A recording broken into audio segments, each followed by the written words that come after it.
Hello guys, welcome back to my channel. ఈరోజు మనం list and ఒక లిస్ట్ అయితే క్రియేట్ చేయబోతున్నాం. అది ఒక అన్ఆర్డర్ లిస్ట్ అండ్ ఒక ఆర్డర్ లిస్ట్. అన్ఆర్డర్ లిస్ట్ అంటే సింప్లీ పాయింట్స్తో డినోట్ చేసి మనకి లిస్ట్ అంతా చూపిస్తుంది అనమాట. ఇంకొకటి ఆర్డర్ లిస్ట్ అంటే మనకి నెంబరింగ్ చేసి చూపిస్తుంది అనమాట. జస్ట్ మీకైతే ఈరోజు ఒక డెమో చూపిస్తాను. అవి ఎలా ఇన్సర్ట్ చేయాలి అండ్ కోడ్ ఎలా రాయాలి అనేది అయితే చూపిస్తాను ట్యాగ్స్ యూస్ చేసి. మనకి విత్ ఇన్ ద బాడీ ట్యాగ్లో నేనైతే ఒక హెడ్డింగ్ అయితే ఇస్తున్నా.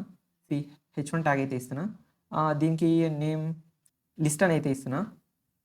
లిస్ట్ అయితే ఇచ్చిన తర్వాత నేను సేవ్ చేయగానే నాకు ఒకటైతే క్రియేట్ అయింది లిస్ట్ అని H1 ట్యాగ్. నేను ఇప్పుడైతే ఒక అన్ఆర్డర్ లిస్ట్ అయితే క్రియేట్ చేస్తున్నా. ట్యాగ్ ఓపెన్ చేసి ఓఎల్ అని అనగానే అన్ఆర్డర్ లిస్ట్ అయితే క్రియేట్ అవుతుంది. విత్ ఇన్ ద లిస్ట్లో మనం లిస్ట్ ఐటమ్ని ఇవ్వాలి. సో ఎల్ఐ అంటే లిస్ట్ ఐటమ్ అనమాట, ఎల్ఐ అనే ట్యాగ్. సో ఇప్పుడు మనం కొన్ని అయితే ఇద్దాం. మీన్స్ ఇప్పుడు నేమ్స్ అనుకోండి, కొన్ని నేమ్స్ అయితే ఇస్తాను.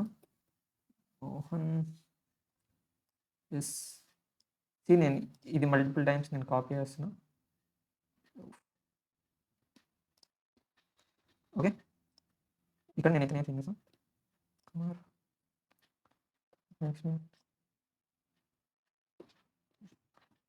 ప్రొడక్షన్స్.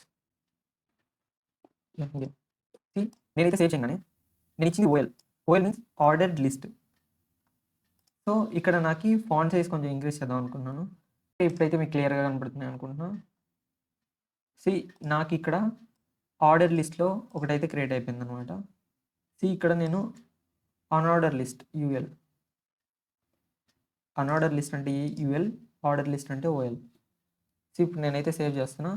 ఇప్పుడు నా లిస్ట్కి మొత్తం పాయింట్స్తో డినోట్ చేస్తుంది. ఒకవేళ ఆర్డర్ లిస్ట్ అయితే నెంబరింగ్ ఇస్తుంది, నెంబరింగ్. ఓకే, ఇప్పుడు నేను ఆర్డర్ లిస్ట్గా కన్వర్ట్ చేస్తున్నా. కంట్రోల్ ఎస్, సేవ్ చేయగానే నెంబర్స్ అయితే వచ్చేసినాయి. మనం ఆర్డర్ లిస్ట్ని, అన్ఆర్డర్ లిస్ట్ని HTMLని యూస్ చేసి ఇలా సింపుల్గా అయితే క్రియేట్ చేసుకోవచ్చు. జస్ట్ ఓఎల్ కానీ యూఎల్ కానీ, ఆర్డర్ లిస్ట్ కోసం ఓఎల్, అన్ఆర్డర్ లిస్ట్ కోసం యూఎల్ అనే ట్యాగ్ అయితే ఓపెన్ చేస్తాం. అందులో మనకున్న లిస్ట్ మొత్తం ఎల్ఐ అనే ట్యాగ్తో అయితే మనం ఇస్తాం అనమాట.